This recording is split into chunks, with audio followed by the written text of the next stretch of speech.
कहते हैं कि 100 इलाज एक एहतियात, और ये मैंने आजमा लिया। 2 बीमारियां हुई हैं मुझे, 2 बड़ी बीमारियां जिनका लोग इलाज करवा करवा के थक जाते हैं। इससे पहले मुझे 6 साल पहले मुझे बिस्मिल्लाहिर्रहमानिर्रहीम, अस्सलाम वालेकुम। उम्मीद है जी आप सब खैरियत से होंगे। अल्लाह ताला आप लोगों को खुश रखे, आबाद रखे, हंसता मुस्कुराता रखे। इसी प्यारी सी दुआ के साथ जी आज के व्लॉग का आगाज़ करते हैं। आज व्लॉग बहुत लेट शुरू हो रहा है क्योंकि आज हमारे घर आए हुए थे जी मेहमान, और जो बच्चे हमारे घर आए हुए थे जिनको हमने अक्सर दिखाया भी है और जिक्र तो खैर काफ़ी दफ़ा किया है, तो उनको आज लेने आए हुए थे उनके घर वाले। तो सारा दिन उनके साथ ही गुजर गया। अभी वो लोग गए हैं तो अभी फिर हम लोग बनाने लगे हैं खाना अपना, क्योंकि उनके लिए खाना हमने नहीं बनाया था, उन्होंने खाना अम्मी लोग घर से खाया। तो आज हम बना रहे हैं जी आलू और गोभी, और साथ बनाएंगे उबले हुए चावल। बनानी तो हमने रोटियां थी, लेकिन शायद ये गोभी थोड़ी ज़्यादा ले आया तो मैंने कहा चलो फिर ना साथ चावल बना लेते हैं। चावलों के साथ सालन थोड़ा ज़्यादा खाया जाता है ना। गोभी आजकल माशाल्लाह बड़ी अच्छी होती है। अच्छा जी, सब्ज़ी बनाते बनाते ना कुछ बातें कर लेते हैं। कल वाले व्लॉग में ना मैंने शेयर किया था कि मुझे कुछ अर्सा पहले शुगर हो गई थी, और थोड़ी बहुत नहीं 440 तक चली गई थी, लेकिन अल्हम्दुलिल्लाह मैंने शुगर को कंट्रोल किया और 1.5 साल से दोबारा शुगर मेरी बॉडी में नहीं आई। अल्हम्दुलिल्लाह, अल्लाह का शुक्र है। तो बहुत सारे बहन भाइयों ने कमेंट किया हुआ है कि आप प्लीज़ हमसे शेयर करें कि आपने कैसे कंट्रोल किया। तो वाकई ये एक मर्ज ऐसा फैला हुआ है कि हर दूसरे से तीसरे नहीं तो चौथे बंदे को तो लाजमी आजकल शुगर हुई हुई है ना। तो मेरे साथ हुआ ये था जी, लंबी बात नहीं करते। पिछले साल जून जुलाई 2022 की बात है। ऐसे ही मेरी ना तबीयत थोड़ी सी चेंज हो रही थी, मुझे कुछ तबीयत खराब फील हो रही थी अपनी। तो दवाई से खा रही थी लेकिन कोई फ़र्क नहीं पड़ रहा था। तो एक दिन ऐसे ही किसी ने कहा कि आप अपनी शुगर चेक करवाओ। शुगर चेक करवाई तो जनाब शुगर आ गई 180। तो मुझे डॉक्टर साहब ने कहा कि आप ना वॉक किया करो और चीनी जितनी पीती हो उससे हाफ कर लो, तो कोई नहीं, अल्लाह फजल करेगा, अभी स्टार्ट हुई है तो कंट्रोल हो जाएगी। मैं भी ऐसे करती थी जी। जो कल वाले व्लॉग में थोड़ा सा रास्ता मैंने दिखाया ना कच्चा, वो कोई आधा किलोमीटर यहाँ से है। मैं जाती थी एक चक्कर लगा के, तो जैसे कोई बंदा बड़ा एहसान नहीं करता, वो बस चक्कर लगा के आ जाती थी। और चीनी नहीं मैंने कम की ना, चीनी नॉर्मल जैसे मैं पी रही थी वही मैंने की। मैंने मतलब सीरियस नहीं लिया इस चीज़ को। अच्छा जनाब, फिर कुछ दिनों बाद ना तबीयत ज़्यादा खराब होना शुरू हो गई। फिर चेक करवाई तो आ गई जी 250। फिर थोड़ा सा मैंने गौर किया, मैंने कि नहीं भाई, डॉक्टर साहब की बात ये भी माननी चाहिए। वॉक के साथ ना अब चीनी भी मैंने आधी कर दी, लेकिन जी मेरी तबीयत जो है ना वो संभल नहीं रही थी, दिन ब दिन बिगड़ती जा रही थी। तो कुछ दिनों बाद फिर चेक करवाई तो आ गई 360 थी या 50 थी, 360-50। अच्छा फिर तो जनाब थोड़ा सा ना मुझे झटका लगा। मैंने कहा भाई काम बढ़ता जा रहा है, तो अभी कुछ सोचना चाहिए, इसके बारे में गौर करना चाहिए। मैंने ना यूट्यूब से वीडियोस निकालना शुरू की, देख देख के कुछ चीज़ें समझ में नहीं आ रही थी ना। जो भी देखती थी वीडियो, वो जिन पे बीत चुकी होती थी वो यही कह रहे होते थे कि शुगर जिसको एक दफ़ा हो जाए ये दोबारा नहीं जाती, ये लाज मर्ज है। फिर कोई एक बंदा था जिसने ये कहा कि अगर आपने दवाई खा ली ना शुगर की तो फिर आप ठीक नहीं हो सकते, फिर ये समझ लो कि मर्ज आपका पक्का है। ये बात मेरे यहाँ बैठ गई ना, तो मैंने दवाई नहीं खाई इसकी। अच्छा वही रात जो थी ना, जिस दिन मैंने सुबह चेक करवाई तो 350-60 थी, वही वाली जो रात थी ना, उससे अगली रात वो मेरी इतनी बुरी गुजरी ना। कमरे में सोए हुए थे, पंखे की हवा भी मेरे पैरों को लगती थी। एसी के सामने मेरी आदत होती थी कि मैं ना जहाँ पंखे की हवा लगती है ना एसी की, वहाँ सोती हूँ सीधा मुँह, वो उसकी हवा से मेरे पैरों को तकलीफ हो रही थी। तो मैं ऊपर खीस लेती थी तो खीस टच होता था पैरों से, तो बड़ी ज़्यादा तकलीफ होती थी, खीस बर्दाश्त ही नहीं हो रहा था। यहाँ तक कि 2 पैर एक दूसरे के ऊपर आते थे ना, तो तब भी बड़ी तकलीफ होती थी, पैरों को इधर उधर करना। पैर मतलब किसी चीज़ के साथ टच किए ही नहीं जा रहे थे, पैर दोनों आपस में भी नहीं टच हो रहे थे, और कोई भी चीज़, यहाँ तक कि हवा तक नहीं बर्दाश्त हो रही थी। इतनी तकलीफ, इतनी बुरी रात गुजरी वो। बहरहाल जी अगली सुबह फिर चेक करवाई तो जनाब आ गई 440। जब 440 आई तो क्या कहते हैं कि मेरा तो दिमाग घूम गया, घंटी बज गई। मैंने कहा भाई ये तो काम हाथ से निकल गया। तबीयत मेरी इतनी ख़राब, कुछ मुझे समझ नहीं आ रहा था, कुछ अजीब किस्म की तबीयत हो रही है। मुझे ठीक से याद नहीं कि मुझे हो क्या क्या रहा था, लेकिन ये कि मुझे ऐसे लग रहा था जैसे मैं बहुत बीमार हूँ ना, मुझे पता नहीं क्या क्या हो रहा था। बहरहाल मैंने जनाब यूट्यूब से वीडियोस निकाल निकाल के देखना शुरू कर दी। डॉक्टर साहब से मशवरा किया, उन्होंने कहा कि चीनी पे कंट्रोल करें, चीनी कम पिए, वॉक करें, ये वो, और साथ आप टैबलेट ले लें। लेकिन टैबलेट वाली बात मेरे जहन में थी कि मैंने टैबलेट नहीं खानी। अच्छा, एक हकीम साहब की वीडियो सामने ही उन्होंने कहा कि करेले का जूस पिए, वो बात भी लिख ली। फिर एक हकीम साहब थे, उन्होंने कहा कि शुगर जो है ना वो पैरों में जमती है, तो आप ऐसे करें कि पैरों को सरसों का तेल लगा कर ना पैरों की तलियों में तो धूप में बैठा करें कोई 1 घंटे के लिए। हमारे यहाँ पे परमानेंट साइबन लगा होता है सेहन में, तो मैं थोड़ा सा साइबन पीछे हटा के जहाँ पे मेरे सिर्फ पाँव आ जाए ना, तो मैं पैरों की तलियों में लगा के सरसों का तेल तो बैठा करती थी 1 घंटा डेली। हालांकि मुझे ना मेरी स्किन झुलस जाती है, बड़ी सेंसिटिव स्किन है, धूप नहीं बर्दाश्त होती, लेकिन मैं पैरों के लिए कर रही थी ना, सिर्फ उतनी सी जगह पे धूप ला के ना इधर सेहन में। फिर जी करेले का जूस मैं डेली पी रही थी, यहाँ तक कि मैं आपको बताऊं हम लोगों को जाना पड़ा झेलम, यहाँ से कोई 120 किलोमीटर सिर्फ सफ़र है। गर्मी में, अगस्त के महीने में मैं वहाँ गई, बाकी सारे लोग कोई शेक पी रहा है, कोई कुछ पी रहा है, कोई कुछ पी रहा है, और मैंने अपनी सिस्टर से कहा कि मुझे तो अगर कुछ पिलाना है, नज़ारा उसको टेंशन हो रही थी, मैं कुछ पी नहीं रही थी, तो मैंने कहा मुझे करेले का जूस जो है वो पिला दो। तो उसने फिर करेला मंगवाया और मुझे जूस निकाल के, वो भी गर्म, मैंने ठंडा नहीं पिया, करेले का जूस पी रही थी मैं। एक पैरों को तेल लगा के, पैरों की तलियों में तेल लगा के धूप में बैठती थी। चीनी मैंने 0 कर दी, 0 कहते, चीनी का एक दाना भी मैं जुबान पे नहीं रख रही थी। फीकी चाय वैसे भी कम कर दी, 3 टाइम पीती थी, 1 टाइम पीना शुरू कर दी और फीकी। और फिर एक डॉक्टर साहब थे, उन्होंने कहा कि शुगर पेशेंट को, वैसे भी नॉर्मल इंसान को भी रोटी जो है ना वो लिमिट में रह के खानी चाहिए जितनी जिस्म को ज़रूरत होती है। तो उन्होंने बताया कि इतनी रोटी खानी चाहिए जितनी इन 2 हाथों में आती है ना, ऐसे इतनी सी रोटी खानी चाहिए, चाहे आप चावल खाएं चाहे आप रोटी खाएं। तो मैं इतनी सी रोटी बनाती थी अपनी गुलाई में ना, इतनी सी मैं अपनी रोटी बनाती थी जो मेरे ऐसे हाथ से भी छोटी होती थी, वो मैं रोटी खाती थी। और खाते भी हम 2 टाइम में, तीसरे टाइम तो हमने कभी वैसे भी खाई नहीं है, इतनी सी मैं रोटी खा रही थी। और कहते हैं ना कि आटे में, रोटी में भी शुगर होती है, चावलों में भी शुगर होती है। और फ्रूट बिल्कुल मैं नहीं खा रही थी, मैं इतना डर रही थी कि वो भी मीठे होते हैं, कहीं उनसे भी शुगर ना आ जाए मेरे जिस्म। बिल्कुल मतलब टोटल परहेज, सिर्फ रोटी, और वो भी इतनी सी बना के खाती थी। चीनी किसी किस्म की कोई मीठी चीज़ नहीं, फ्रूट तक जब नहीं खा रही तो मीठा तो बड़ी दूर की बात है ना।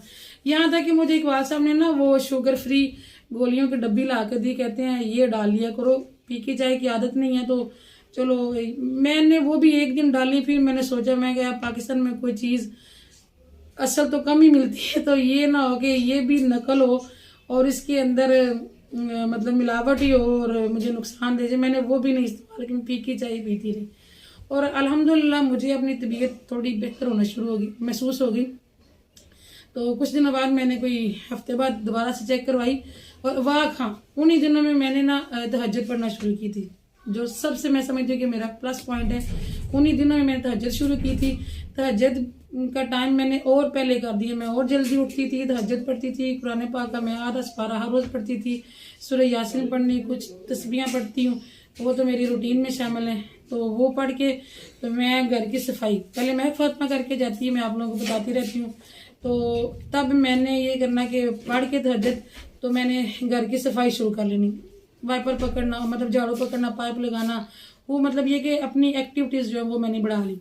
तो मैंने सफाई करनी, उसके बाद जब फजर की अजान हो रही होती तो मैं सफाई कर रही होती थी, अजान हो जानी, फिर मैंने जनाब नमाज़ पढ़नी, नमाज़ पढ़ के मैंने वॉक करने चले जाना। उधर ही जो आधा किलोमीटर रास्ता है ना, वहाँ पे मैंने पूरा आधा घंटा वॉक करनी। फिर शजेब ने स्कूल जाना होता था, इसकी वैन आने वाली हो जाती थी तो मैं वापस आ जाती थी।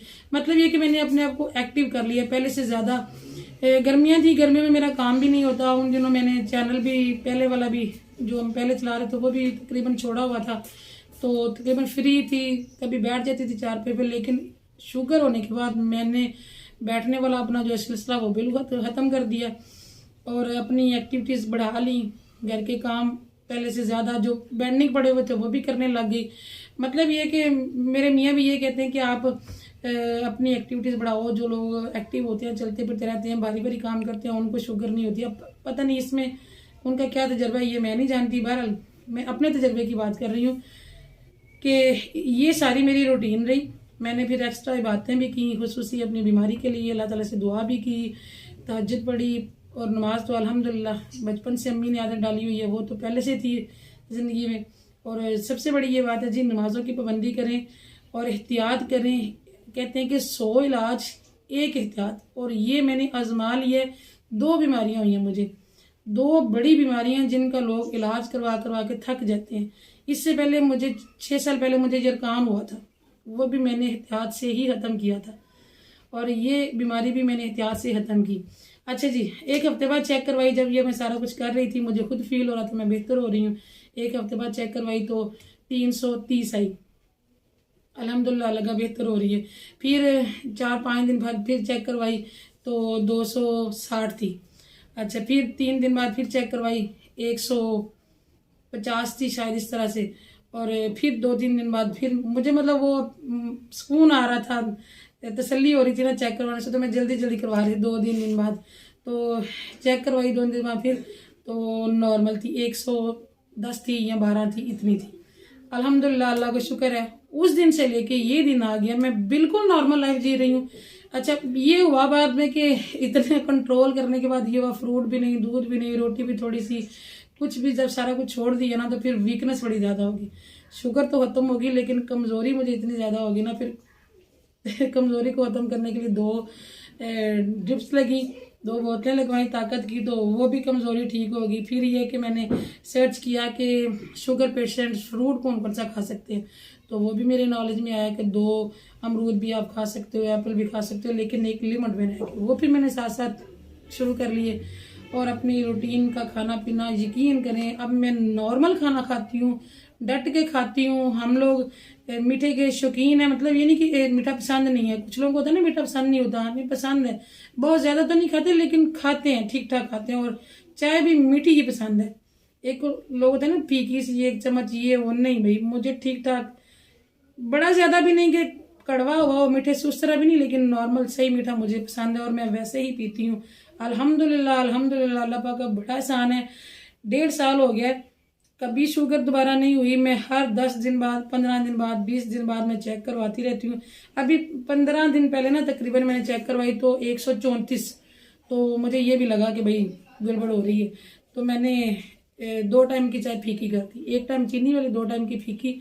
और एक्टिविटीज़ तो आपको पता ही, फिर मेरी आजकल तो काफ़ी ज़्यादा होती हैं, पार्लर का भी काम होता है, तो इस वजह से मैं एक बार मैं थक गई थी, उसने ब्रेक ले ली थी, कहती मम्मा मेरा हाथ थक गया, इसलिए जी फिर थोड़ा सा गैप लिया हमने। और अभी मैं आपको बता रही हूँ कि अल्हम्दुलिल्लाह जी, उसके बाद कभी मुझे शुगर नहीं हुई। मैं हर 15-20 दिन बाद चेक करवाती रहती हूँ।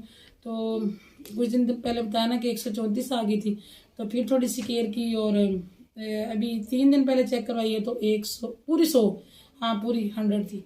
तो अल्हम्दुलिल्लाह, वैसे भी कोई ऐसी फीलिंग नहीं होती कि मेरे मतलब तो चेंज हो जाती है ना तबीयत, कोई बीमारी ऐसी अंदर आ जाए, तो शुक्र है अल्लाह पाक का। और ये मेरा पुख्ता यकीन है कि जब इंसान ठान लेता है तो अल्लाह ताला ज़रूर मदद करता है। मैंने देखे वो से शुगर पेशेंट को बड़ी बेहतियाती करते हैं, सिर्फ ज़ुबान का चस्का जो है ना वो अपना हजम नहीं होने देते और अपनी बीमारी को बढ़ा लेते हैं। तो जिनको है, जिन्होंने मुझे बोला कि आप हमसे ज़रूर शेयर करें, तो मैंने यकीन करे पूरी ईमानदारी से जो जो मैंने किया था सब आपको बता दिया।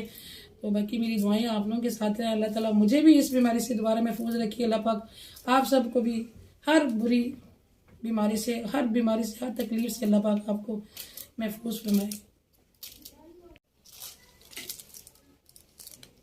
लो जी बेगम, आग जल गई है। ये नहीं जली जनाब, ये बुझ जानी है। जी जी इंशाल्लाह। ये कच्ची जली है। हाँ जी, ये नहीं जली, ये कच्ची जली है। आज हमारे बालना तम हुआ था जी, तो हमारे मेहमान आए झेलम से, तो वो कहते हैं कि हम तो आपका किचन देखते रहते हैं, हमने तो सोचा था किचन में बैठ के तो आग सेकेंगे, सर्दी में जा रहे हैं तो आपने चूल्हा रखा हुआ गैस वाला, तो उस वक्त लकड़ियां नहीं थी, बाद में बात सब लेके आए। अभी अभी लकड़ियां जो आ गई हैं, तो चलो जी मेहरबानी, अपनी सीढ़ी भी ले दी हमने, बड़ी सीढ़ी रखनी उठाए करो वो।